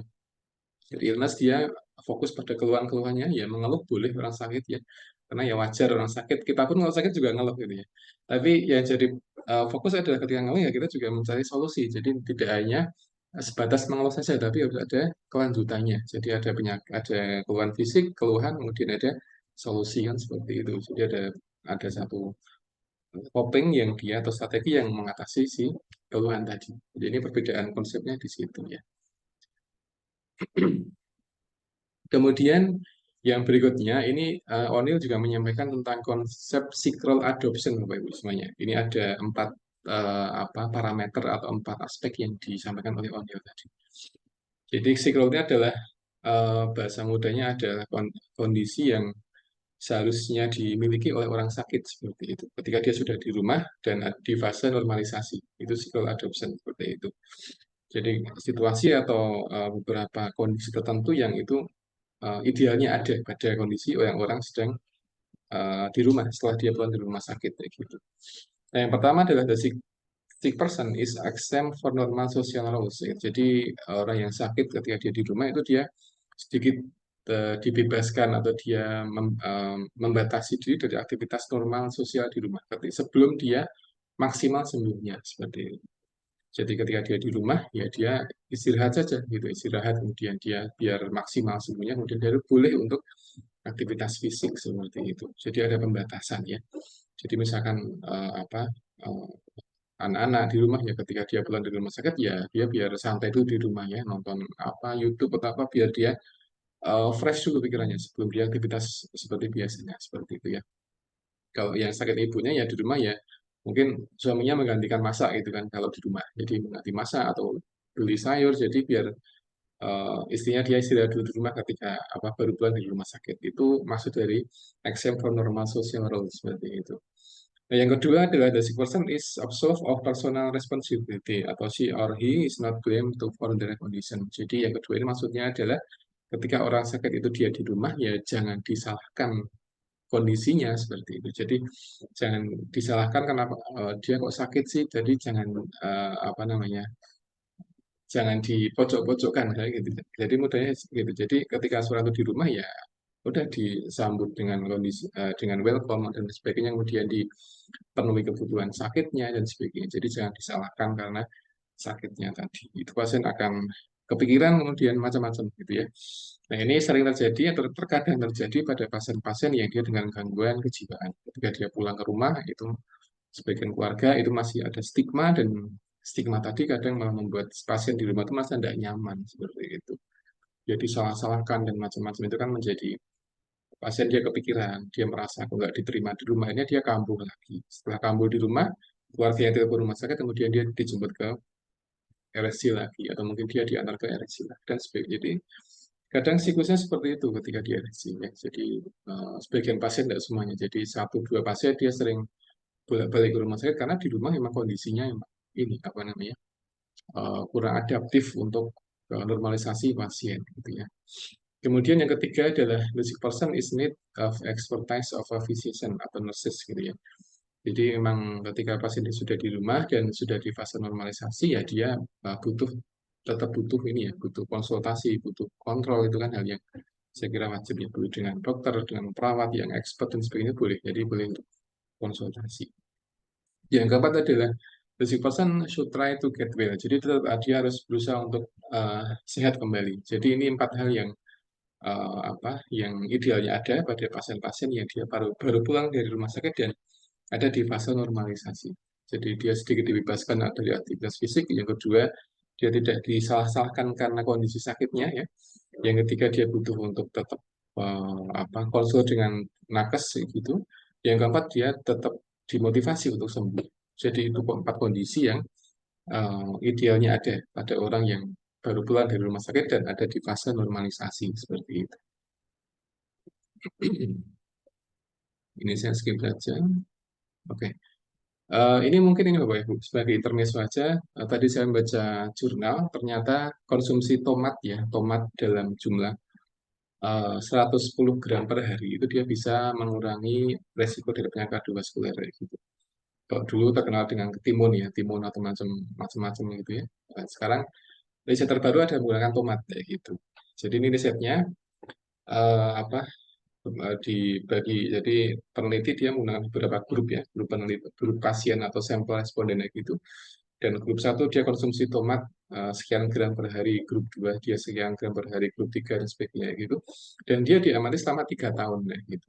Diamati selama 3 tahun. Dan ternyata setelah 3 tahun itu responden yang dia mengkonsumsi tomat ya atau produk tomato based product atau mungkin produk tertentu yang dia dari tomat kayak gitu, itu dia bisa menghindari resiko penyakit hipertensi yaitu 36% ya. Jadi ketika pada grup tertentu dengan dosis konsumsi tomat sehari 110 gram per hari ya gitu, dia bisa mengurangi resiko apa namanya hipertensi atau mungkin yang berkaitan dengan kardiovaskular selama cuma 36% setelah 3 tahun seperti itu. Jadi ini saya kira bisa menjadi bahan edukasi bagi pasien-pasien yang hipertensi untuk konsumsi tomat ya, tomat. Nah, seberapa yang tomatnya ya ini 110 gram per hari ya gitu ya. Jadi ya dikira-kira aja sih, nggak harus apa ditimbang dulu itu enggak, tapi ya dikira-kira itu berapa jumlahnya. Jadi nanti bisa menjadi bahan edukasi kepada pasien-pasien ya. Yang saya baca di sini mekanismenya adalah dia tomat itu mengandung likopen. Likopen itu dia bersifat menghilangkan radikal bebas yang ada di fisik pasien-pasien yang dia high risk tadi seperti itu. Nah, ketika radikal bebasnya itu dia hilang dari tubuh, maka dia tidak akan mencederai dinding pembuluh darah seperti itu. Nah, dinding pembuluh darah kita itu dia akan rusak ketika banyak radikal bebas. Ya. Nah, ketika seorang itu makan tomat, itu dia yang mengandung likopen tadi, itu dia nanti akan menghilangkan radikal bebas keluar dari tubuh, kemudian dinding pembuluh darahnya dia akan terbebas dari tadi ya, radikal bebas, kemudian dia bisa sehat seperti itu. Karena hipertensi ya di antara etiologinya adalah tadi ya, ada radikal bebas yang nempel di apa namanya, ada yang dia merusak dinding pembuluh darah sehingga dia menjadi apa namanya sensitif terhadap segala sesuatu yang berkaitan dengan kolesterol seperti itu ya. Nah, ini yang disampaikan di sini. Artinya ketika pasien itu dia konsumsi tomat selama 3 tahun gitu, dia bisa mengurangi 36% ya resiko hipertensi atau penyakit kardiovaskuler gitu ya. Nah, sekarang gimana Pak kalau saus tomat? Nah, ini kan saya nggak tahu, nggak bisa jawab kalau seperti ini. Saus tomat dia terbuat dari tomat ya, tapi kalau saus tomatnya dia dicampur sama makanan lain dan sebagainya ya ini sedikit susah dijawab karena apa mungkin fried chicken dengan saus tomat itu kan juga tomato based product gitu ya. Jadi apa ya, kalau tomatnya barangkali mungkin tidak mas, tapi ketika dia tomato based produk kemudian dia dicampur bahan kimia, dia dikonsumsi dengan apa fried chicken atau apapun itu ya, itu apakah juga tetap punya pengaruh atau tidak? Ini saya tidak bisa jawab kayak gitu karena apa di Eviden disampaikan kalau dia konsumsi tomat gitu ya. Jadi memang yang terbaik adalah dengan jus tomat barangkali masih iya barangkali. Tapi ketika saus tomat ya saus tomat pedas apa itu kan dan sebagainya dan macam-macam kayak gitu ya itu agak susah dijawab karena mungkin sudah dicampur bahan kimia yang lain sehingga efek tomatnya barangkali sudah berkurang tidak sebesar ketika mengkonsumsi tomat ya tomat yang buah kemudian di jus dengan gula sedikit kayak gitu ya mungkin berbeda ya. Jadi secara umum yang disampaikan di sini adalah oleh si peneliti ini apa konsumsi pasien-pasien yang dikonsumsi tomat kayak gitu 110 gram per hari itu dia bisa mengurangi resiko hipertensi 36% kurang lebih. Nah, ini kan bisa menjadi edukasi bagi pasien-pasien yang hipertensi yang ada di bangsal, kemudian dia baru pulang di rumah, ingin normalisasi di rumah. Nah, di antara copingnya adalah dengan hidup sehat dengan konsumsi buah tomat ya. Berapa banyak ya dengan 110 gram per hari. Bisa di jus atau mungkin yang lain sebagainya ya. Seperti itu. Kemudian yang berikutnya adalah outcome Bapak Ibu. Jadi ketika kita fokus pada normalisasi, itu ada beberapa poin yang kita evaluasi dari pasien-pasien kita. Ada 5 kalau tidak salah ya. Jadi ketika pasien dia sudah di rumah, pasien sakit di bangsal, dirawat, diberikan macam-macam treatment, kemudian dia dibolehkan pulang, kemudian di rumah itu dia normalisasi. Nah, nanti diamati beberapa poin ini. Jadi misalkan dari quality of life-nya, ini kan sudah pernah kita bahas, jadi ada aspek fisik dan non-fisiknya kita amati semuanya. Kepuasan hidupnya seperti apa gitu ya, satisfied-nya seperti apa. Kemudian yang kedua adalah mastery, maksudnya pasien dia bisa aktivitas fisik sehari-hari ya, tanpa ada hambatan sama sekali ya gitu. Tapi ketika pasien dia sudah kualitas hidupnya dia sudah meningkat, dia sudah satisfied, dia tidak ada gejala, kemudian secara psikologis pasien juga senang gitu ya, juga senang dan dari apa dari fisiknya dia sudah kelihatan bisa aktivitas fisik normal gitu ya. Kemudian dia tidak ada keluhan lagi, dia tidak ada keluhan terkait simptomnya, dia juga konsumsi obat-obatnya dia juga apa namanya rutin ya, tidak bolong-bolong gitu ya. Kalau misalkan dia sehari 3 kali ya dia patuh 3 kali sehari, tidak bolong-bolong sehingga dia hanya sehari sekali seperti itu ya. Ini juga iman-iman. Nah, ya, ketika pasien dia rutin minum obat ya non compliance, kemudian yang berikutnya dia menggunakan apa inisiatif untuk ke rumah sakit atau ke poli minta diantarkan atau minta didaftarkan di sistem di rumah sakit ini kan itu bagian dari keberhasilan normalisasi seperti itu. Kemudian dia bisa bersosial dengan maksimal, dia bisa serawung dengan tetangganya, bisa apa aktivitas dengan makanya itu tanda kalau dia berhasil normalisasinya. Jadi ada 5 tanda yang bisa kita amati kalau pasien dia berhasil melalui fase normalisasi kayak gitu. Yang pertama kita amati dari kepuasan hidup si pasien tadi atau quality of life pasien tadi ya. Dia tidak ada gejala lagi kemudian dia ya sudah bisa accept dengan kondisinya. Yang kedua adalah dia sudah bisa aktivitas sehari-hari kayak gitu. Dia sudah bisa mungkin bisa nyapu, bisa ya macam-macam di rumah ya tanpa harus dibatasi tanpa ada pembatasan lagi.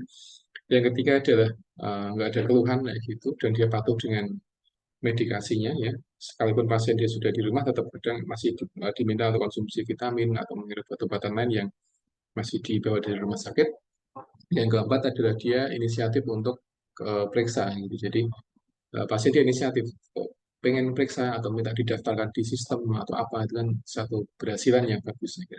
Yang kelima adalah dia bisa bersosial dengan baik dengan tetangganya, dengan keluarganya dan sebagainya. Itu adalah 5 outcome yang bisa kita amati ketika pasien itu dia berhasil melalui fase normalisasi ya. Bagaimana kalau baru satu, baru dua itu ya belum belum maksimal tapi sudah ada progres seperti itu. Sudah ada progres yang bagus. Sekalipun baru satu, misalkan pasien baru apa dia baru bisa aktivitas fisik normal seperti biasa tapi kadang minum obatnya dia bolong-bolong itu kan mending ya mending maksudnya dia sudah ada progres yang bagus tinggal kita ngingetin aja untuk minum obat ya Kalau pasien dia nggak meminum vitamin, ya kita ganti dengan makanan lain yang dia mungkin kandungannya kurang lebih sama. Jadi kadang pasien ketika di rumah dia mau obat, kadang isinya oh ini cuma vitamin. Kemudian boleh nggak sih diganti dengan makanan yang lain? Ya boleh, silakan. Kalau memang apa pasien dia perso dan mungkin tidak ada pantangan yang aneh gitu ya. Kemudian keempat adalah penggunaan apa resource utilization ya, dia macam-macam ya. Bisa daftar di poli atau mungkin dia minta didaftarkan, itu kan bagus sekali dan sebagainya ya. Kemudian outcome dari normalisasi ini adalah ada dua, semuanya jadi ada dua. Yang pertama adalah individual yang tadi saya sampaikan. Yang kedua adalah family functioning, jadi dari aspek keluarganya. Jadi keluarganya dia sudah support ketika pasien dia butuh untuk dibantu didaftarkan di sistem di rumah sakit untuk ke poli ya, dia dibantu keluarganya, itu adalah tanda dari kalau pasien dia sudah atau keluarganya dia sudah membantu atau dia sudah maksimal fungsi dari peran dari keluarganya gitu ya. Sebenarnya kalau di pasien ketika di rumah normalisasi ya dua hal ini yang cukup penting ya. Jadi fungsi pasien dan fungsi dari keluarganya. Jadi pasien itu fungsinya maksimal ketika dia dibantu oleh keluarganya. Jadi ini hal yang apa yang penting ya bagi tahapan normalisasi ya. Baik, ini saya skip saja experience dan sebagainya ya. Jadi ini contoh semuanya, contoh yang sering ada yang dialami oleh pasien-pasien yang atau mungkin para psikiatrik ya, pemahaman psikiatrik bagaimana memahami kondisi pasien-pasien yang dia post amputasi gitu ya. Kemudian yang kedua adalah pengalaman pasien ya ketika dia recovery setelah dia amputasi ya gitu dan sebagainya. Jadi ini ya fase apa normalisasi ya, normalisasi. Jadi di yang saya baca ini yang di artikel ini, jadi pasien dia bisa adaptasi itu setelah mungkin selama 6 bulan setelah pulang dan 6 bulan berikutnya. Jadi kurang lebih selama setahun dia baru bisa adaptasi untuk sosial dan sebagainya ketika dia post amputasi gitu ya dan sebagainya. Jadi cukup lama ya 1 tahun. Nah, ini saya skip saja Bapak Ibu. Kontribusi, oke.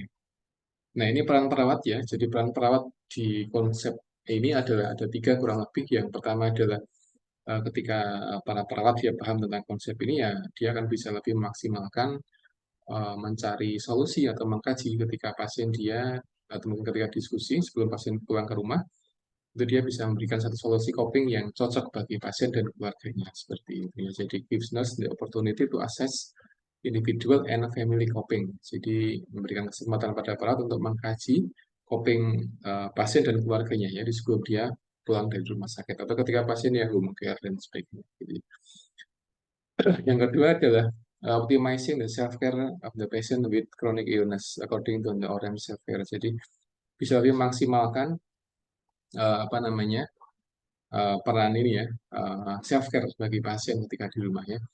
Dan dulu pernah kita bahas atau self-care, kemudian self-efficacy, ada self-management ya. Jadi semoga Bapak semuanya masih ingat perbedaannya di mana, self-care itu di mana, self-management itu di mana, self-efficacy di mana ya. Jadi self-care dia fokus pada aktivitas fisik sehari-hari pasiennya, ya toileting, ya mandi, ya berpakaian itu self-care-nya. Jadi itu yang di apa dimaksimalkan ketika para perawat dia menguasai konsep normalisasi. Jadi perawat kadang mengedukasi pasien ya bagaimana apa mengganti dressing atau bagaimana toileting dan sebagainya. Barangkali akan diajarkan oleh para perawat ya. Kemudian yang ketiga adalah perawat dia akan mampu untuk mempromosikan atau mungkin apa ya optimasi ya kurang lebih sama dengan poin kedua dan mempercepat kebutuhan pasien untuk ke tahap normalisasi seperti itu ya. Ini bisa ke aspek fisik atau mungkin aspek yang non fisiknya seperti itu. Jadi ini tiga peran perawat ketika berkaitan dengan normalisasi. Jadi mengkaji coping pasien, yang kedua adalah self care, yang ketiga adalah berkaitan dengan mungkin promkes atau mungkin apa namanya berkaitan dengan kondisi-kondisi tertentu yang ketika pasien dia ada di rumahnya. Ini saya skip saja Bapak Ibu semuanya. Ini konsep yang ditawarkan oleh O'Neill terkait normalisasi. Jadi ada yang disebut sebagai antecedents ya. Ini adalah kondisi-kondisi tertentu yang membutuhkan apa yang membutuhkan normalisasi ya gitu ya. Jadi misalkan apa namanya dia punya simptom kemudian dia apa baru pulang dari rumah sakit itu ada kondisi yang membutuhkan untuk atau mungkin kondisi yang mengharuskan pasien untuk normalisasi seperti itu. Kemudian yang apa Berikutnya adalah outcome-nya, ini sudah kita sampaikan, jadi ada quality of life, ada sosial, mungkin ada resource utilization, ada adherence to treatment, ini sudah kita sampaikan kayak gitu. Dan karena panahnya naik turun, ini menunjukkan bahwa kadang outcome-nya itu tidak selalu meningkat semuanya. Kadang ada kalanya itu pasien dia ada satu problem ya di salah satu aspek ini. Jadi bisa di kualitas hidupnya, kemudian di treatmentnya, ada yang bolong-bolong, kemudian resource utilization-nya, jadi macam-macam ya. Jadi nggak selalu pasien itu dia berhasil ketika dia normalisasi di rumah. Ada beberapa fase, ada beberapa kondisi yang terkadang buat pasien dia merasa kurang berhasil. Jadi ada etiologinya, misalkan di aspek adherence-nya dan sebagainya. Kadang pasien dia pelupa sehingga kadang dia lupa minum obat gitu ya, sehingga dia nggak rutin minum obat dan sebagainya. Ini beberapa faktor yang terkadang menjadi satu perhatian kita ketika di aspek medication adherence seperti itu.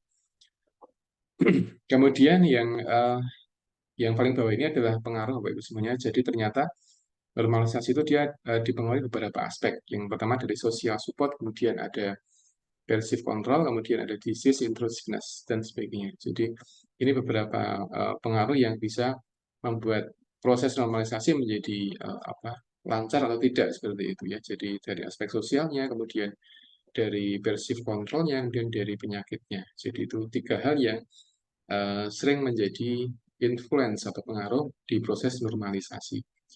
Ketika pasien-pasien dia bisa menguasai atau dia bisa mengendalikan ini ya, pengaruh tadi, pasien dan keluarganya tentunya karena tidak sendirian, maka dia bisa maksimal untuk outcome-nya. Jadi dia bisa meningkat kualitas hidupnya, kemudian dia patuh minum obat, kemudian dia bisa maksimal menggunakan layanan kesehatan, kemudian dia bisa bersosial dengan bagus seperti itu. Tapi ketika pasien dia tidak atau pasien dan keluarganya dia tidak bisa mengendalikan pengaruhnya, maka nanti akan menurun kayak gitu. Jadi pasien dia nggak patuh minum obat, pasien dia tidak rutin kontrol, kemudian dia kurang bersosial dengan orang lain, itu kan bagian dari outcome yang dia menurun ketika pengaruhnya tidak dikendalikan atau tidak dikontrol dengan baik seperti itu ya. Oke, ini saya skip karena teori-teori yang berkaitan dengan value management sudah saya sampaikan di pertemuan yang lalu.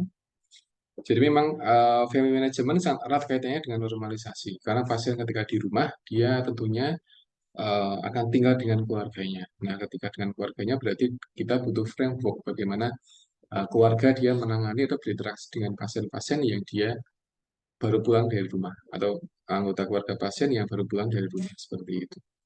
Nah, ini sudah kita bahas sebelumnya di konsep family management, family caregiver sepertinya. Ini saya skip saja Bapak Ibu semuanya kesimpulannya. Baik. Oke, saya kira itu Bapak Ibu yang dapat saya sampaikan terkait normalisasi ya. Jadi ini adalah satu teori yang ada ya, yang dikembangkan oleh para pakar di bidang kesehatan atau nursing gitu. Dan dia fokusnya pada kondisi pasien ketika dia sudah di rumah, kayak gitu ya, bukan di hospital. Settingnya dia lebih banyak di rumah. Ya. Jadi pasien dia sakit, kemudian dibawa ke IGD, kemudian dipindah ke Bangsal, dirawat di Bangsal sekian hari, kemudian pasien pulang kayak gitu. Nah, ketika di rumah ini pasien dia ada fase normalisasi gitu ya. Nah, kadang pasien dia berhasil, kadang tidak berhasil. Yang berhasil ya dia bisa adaptasi dengan kondisi sakitnya.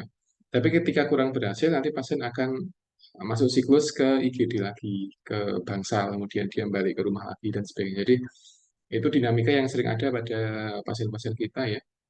Ada beberapa kali yang sering ke rumah sakit, ada yang cuma sekali dan sebagainya. Itu kan macam-macam yang ada pada pasien kita. Tapi secara prinsip itu kurang lebih teori normalisasi yang ada di referensi, jadi tahap untuk bisa adaptasi ketika pasien dia baru pulang di rumah sakit.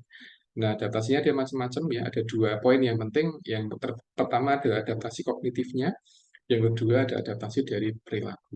Jadi itu yang menjadi kunci adaptasi. Jadi ketika kita berbicara adaptasi, berarti kita fokusnya pada dua poin.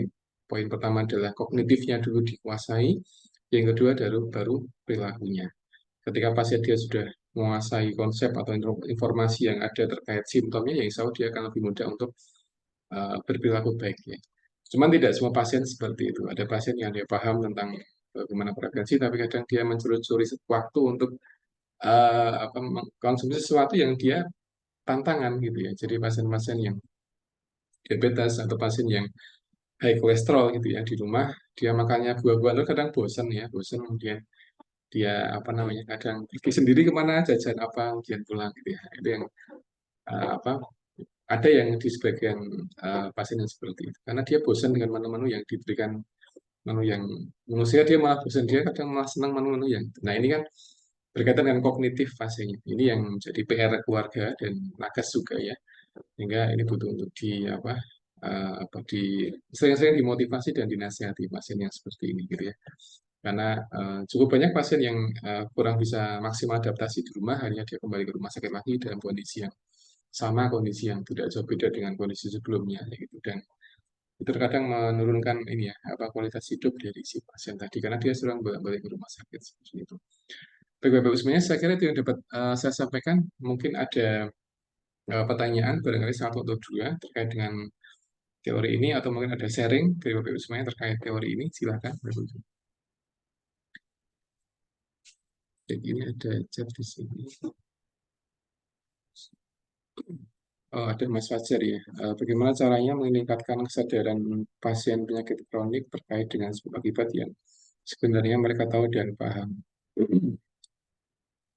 Contoh pasien DM yang gulanya tinggi dan sudah tahu sakitnya dan paham diet, tapi harus dilakukan terapi, tapi konsumsi yang tinggi ya. Jadi memang eh, di antara cara yang ini saya kira banyak sudah diterapkan di banyak eviden, Mas Fajar dan Bapak Ibu semuanya, untuk merubah mindset yang memang tetap dengan edukasi, dengan informasi, kayak gitu. Informasi dan apa memang butuh berkali-kali ya, butuh berkali-kali. Karena tadi banyak pasien-pasien diabetes yang dia tidak patuh dengan dengan terapinya, dengan medikasi yang ada, sehingga ya tadi pasien dia gulanya naik turun, hendaknya dia sering ke rumah sakit dalam kondisi keluhan yang sama seperti itu. Nah ini yang pertama adalah peran dari keluarga sangat penting. Dari keluarga, jadi keluarga juga harus sering-sering ingetin, jangan bosan-bosan ingetin anggota keluarganya seperti itu. Karena pasien kalau anggota keluarga dia bosan ngingetin, nanti pasien juga akan ini apa namanya? Kadang pasien dia semuanya sendiri di rumah, terserahlah gitu. Jadi dia karena nggak ada yang perhatiin, tapi ketika ada yang perhatikan gitu ya, nanti dia akan lama-lama dia akan luluh sendiri Bapak Ibu semuanya, akan luluh sendiri gitu. Jadi beberapa di tempat kami itu ada pasien-pasien yang sebagian pasien yang dia memang agak susah gitu ya. Tapi lama kelamaan dia lulus sendiri ketika ketika keluarganya dia betul-betul ekstra keras untuk mengedukasi, menginformasikan kayak gitu. Karena ini berkaitan dengan kognitif ya, kognitif dan ada banyak pasien saya kira juga tidak sedikit yang model seperti itu. Tapi keluarga tidak pernah menyerah untuk menginformasikan kepada pasien, kepada anggota keluarganya seperti itu ya. Kadang diingetin, kadang mohon maaf, kadang dimarah-marahi juga, dimarahi macam-macam begitu. Akhirnya pasien juga apa nurut sendiri seperti itu ya. Tapi jangan sering-sering marahi pasien karena pasien ketika sering-sering dimarahi nanti dia akan diam-diam akan pergi kemana jajan sendiri seperti itu ya. Tapi kadang saja karena apa? Karena sudah gemes dengan apa? Sudah gemes dengan ini dengan kondisi pasien yang uh, dia tidak patuh dengan makan, tidak patuh dengan obat, kadang dia harus kalau dimarahi saja tidak apa-apa seperti itu ya. Kata dari orang yang pernah kondisi seperti itu. Tapi memang kadang perlu ya, kadang perlu sedikit sedikit memberikan satu intonasi yang tinggi kepada pasien ya, karena untuk kebaikan si pasien tadi cuman ya tadi ya harus jadi jangan terlalu sering dimarahi ya kalau saja karena memang di antara kunci yang sangat penting untuk merubah perilaku ya kognitif itu yang pertama ya. Dengan informasi dengan dinasihati kemudian sering-sering dipantau seperti itu dipantau dan sebagainya dipantau apalagi sekarang sudah zaman teknologi ada Shopee Food ya apa yang menyebut ya ada macam-macam ya ada Gojek Food dan sebagainya ya itu kan kadang kita perlu melihat histori dari si pasien, oh, pasien jajan apa sih kayak gitu. Jadi kadang kita perlu sampai ke arah sana ya. Kalau enggak sih enggak usah. Jadi enggak perlu sampai ke sana, tapi terkadang kita perlu mengecek histori pesanan pasien seperti itu. Ketika dia di rumah, kemudian eh, kadang kita curiga kok nggak turun-turun gula darahnya ya gitu ya. Jadi kok tinggi terus gitu. Nah, ternyata ketika kita cek histori pesanan di apa salah satu aplikasi itu dia sering jajan ini itu kan jadi temuan kita seperti jadi memang kuncinya edukasi edukasi kemudian apa namanya kita rutin memantau pasien ya aktivitas dari pasien jadi memang kita punya peran yang bagus ya gitu ya kan kalau apa banyak faktor sih kadang pasien dia sadar ketika dia sudah simptomnya sudah banyak. Jadi ketika dia DM, kemudian dia banyak komplikasi yang cukup lumayan kayak gitu, dia baru sadar. Tapi itu yang tidak kita harapkan di situ. Jadi harusnya kita harus meningkatkan apa namanya edukasi, harus sering-sering diingetin aja itu sih. Jadi sering diingetin ya gitu. Kadang sebagian keluarga ya kadang-kadang dimarahi gitu ya, kadang dimarahi ya gitu ya. Ya karena saya kadang yang temen yang cerita kadang saya gemes Pak, gemes kenapa kalau nggak dimarahi itu dia nggak bakal nurut kayak gitu ya. Ya dimarahi, tapi jangan sering-sering, boleh sekali dua kali, tapi jangan sering-sering dimarahi karena nggak bagus gitu ya buat pasien kayak gitu. Jadi pasien ketika dia ada informasi disampaikan, kemudian kan jadi hal yang apa namanya yang menjadi kunci untuk mengendalikan gula darah dari si pasien tadi ya. Kesimpulannya cuma satu Mas Fajar, jadi dengan edukasi dan masing-masing keluarga dia punya style sendiri dalam edukasi gitu. Jadi ada yang apa dengan mengawasi ya, mengawasi konsumsi makan sehari-hari, kadang ada yang sampai membuka HP pasiennya gitu ya. Ketika ditinggal pergi di rumah sendirian, dia dicek Shopee Food-nya atau mungkin apa GoFood-nya itu dia pesan apa, nggak ada yang aman.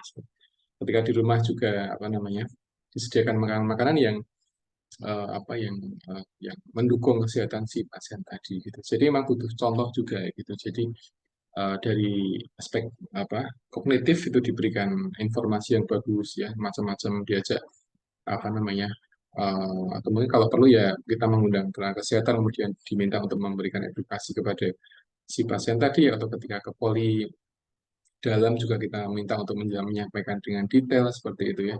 Yang kedua adalah dengan perilaku, edukasi perilaku. Dari keluarga juga membantu mensupport dengan edukasi perilaku tadi, misalkan dengan apa namanya membatasi makan makanan yang tinggi gula dan sebagainya. Karena pasien dia masih masih boleh minum atau makan konsumsi yang manis, cuma dengan pembatasan tertentu, tidak seperti orang yang masih masih normal seperti itu.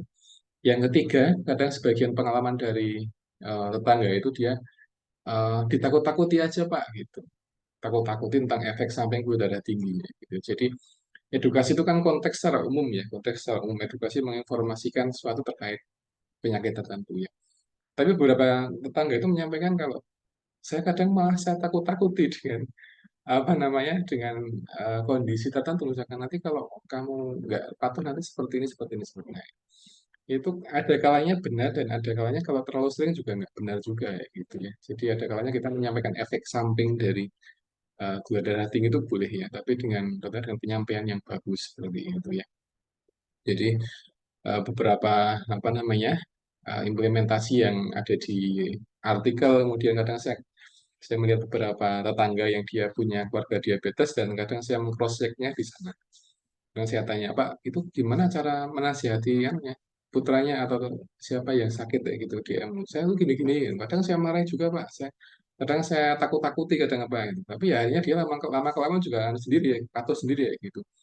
Mungkin dulu awalnya awalnya enggak begitu patuh dengan terapi. Dia pas awal dari rumah sakit ya dia masih makanya nggak begitu teratur. Tapi ketika saya nasihati, kemudian kadang juga saya apa dimarahi juga gitu ya kata cerita dari tetangga tadi. Kemudian kadang juga saya takut-takuti gitu ya. Kadang ya nanti lama kelamaan dia akan ini sendiri. Intinya pada komunikasi ya gitu ya. Jadi apa yang ada di teori dengan yang ada di praktek lapangan itu kadang kita perlu cross check ini seperti apa sih untuk implementasinya gitu ya. Edukasi oke, edukasi tapi edukasi yang seperti apa sih gitu.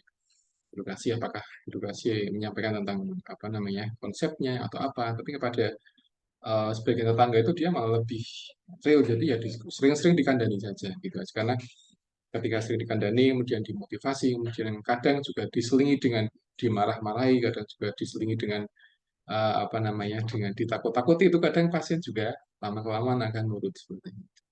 Dan itu butuh proses yang tidak sebentar ya, nggak cukup sebulan, 2 bulan, 3 bulan, 4 bulan itu enggak, tapi kadang dia waktunya lama. Cuman kewajiban dari keluarga dan memantau gula darahnya tadi. Jadi kadang pasien perlu disadarkan dengan apa yang dimakan oleh pasien sehari-hari.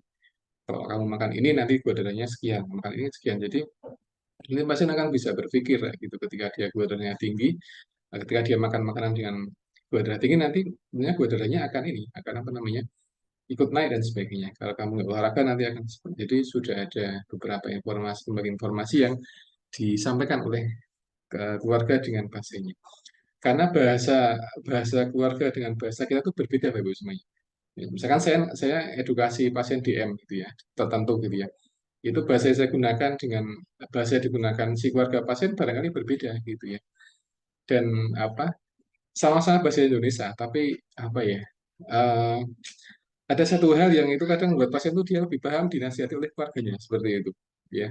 Jadi kadang kita edukasi dengan pasien macam-macam, tapi apa namanya kadang pasien masih nggak begitu paham, tapi ketika di rumah dia dinasihati oleh keluarganya itu dia malah paham. Jadi itu ada satu hal yang memang apa ya, ada satu aspek yang kadang kita tidak ngerti itu sebenarnya apa sebabnya gitu ya.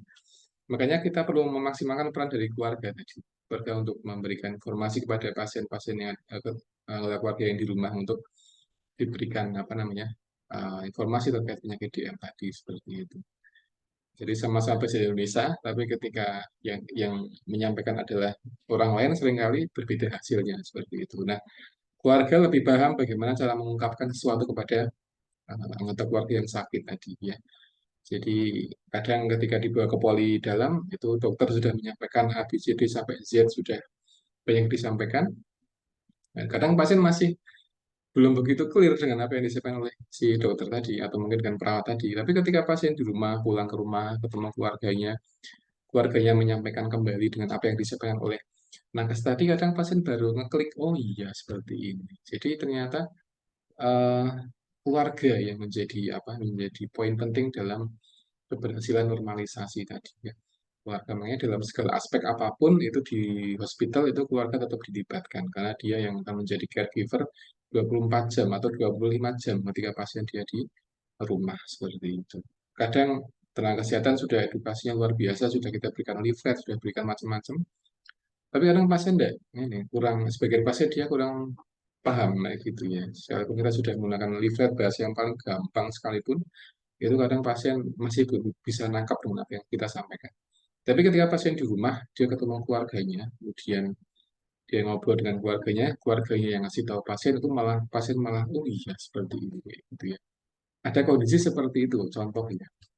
Tapi ada juga sebaliknya, Mbak Ibu. Ada juga kondisi sebaliknya. Dinasihati keluarganya malah tidak pernah masuk ya, tidak pernah nurut, tapi ketika di poli dia nurut, itu kan kadang jadi problem gitu ya. Nah ini yang apa menjadi kunci dari keberhasilan normalisasi adalah komunikasi. Jadi komunikasi punya peran yang penting. Ada satu pasien yang dia nggak begitu paham apa ya, nggak kurang bisa menangkap dengan cepat ketika disampaikan oleh tenaga kesehatan, ketika di rumah sakit. Tapi ketika dengan keluarganya dia malah langsung paham. Tapi ada juga sebaliknya.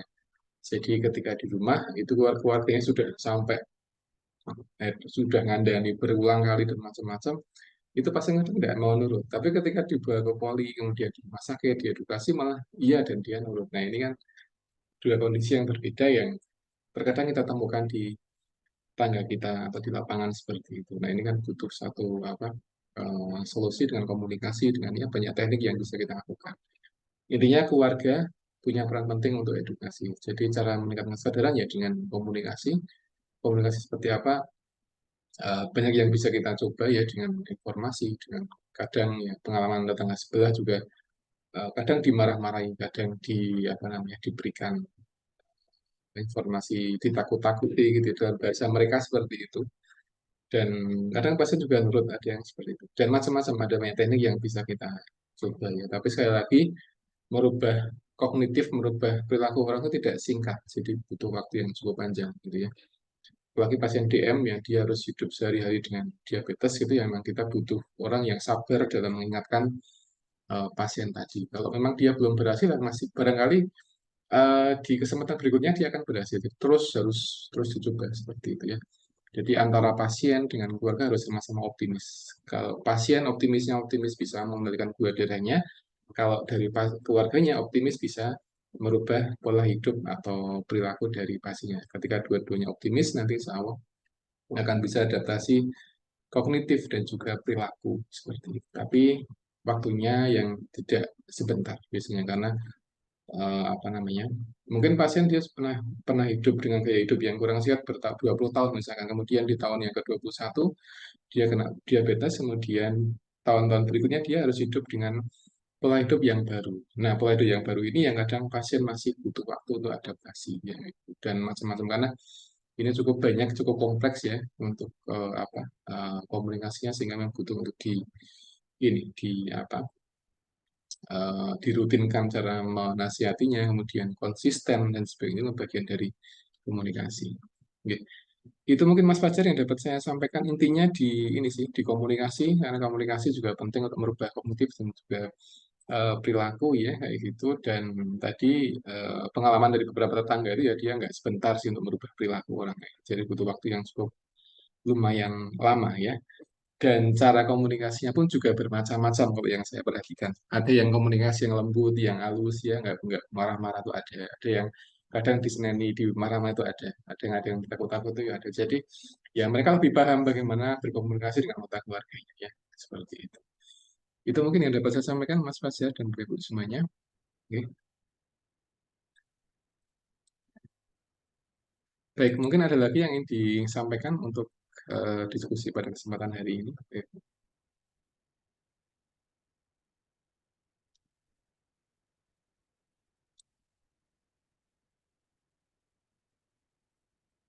Ya, baik. Nah, tidak ada sepertinya, oke. Baik, kalau tidak ada, saya kira cukup untuk kuliah kesempatan sore hari ini. Dan terima kasih atas perhatian Ibu semuanya. Nanti insya Allah untuk materinya akan saya sharekan ya di dua, dua list nanti biar di-sharekan ke Ibu semuanya. Baik, saya kira cukup untuk kuliah hari ini. Dan mohon maaf jika ada keterbatasan dalam penyampaian dan sebagainya. Dan saya akhiri, Assalamualaikum warahmatullahi wabarakatuh. Waalaikumsalam warahmatullahi wabarakatuh. Oke.